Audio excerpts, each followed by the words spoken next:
அதே மாதிரி இப்போ கோழி எடுத்துக்கிட்டிங்கனாக்கா கோழியினுடைய சவுண்ட் வந்து ஆக்சுவலாக கொக்கரொக்கோ கிடையாது. அது கொக் கொக் கொக் கொக் கொக்கோ கொக். ஒரிஜினல் ஃபார்முலா என்னன்னு கேட்டிங்கன்னா KOK கொக், KOK KOK KOK KOK கொக் கொக் கொக் கொக், ஒரு kho kho கொக், KO KO KOK kho kho கொக். பார் கரெக்ட் ஃபார்முலா பாருங்க. அதுக்கு ஒரு ஸ்கேல் இருக்கும். கொக் கொக் கொக் கொக் கொக் கொக் கொக் கொக் கொக் கொக்கோ கொக்.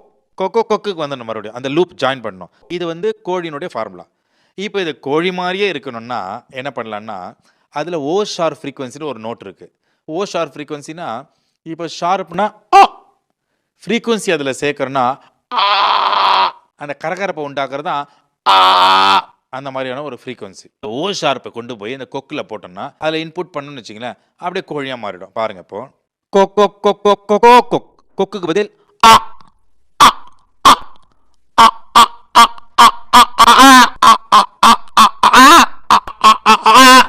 அவ்வளோதான்.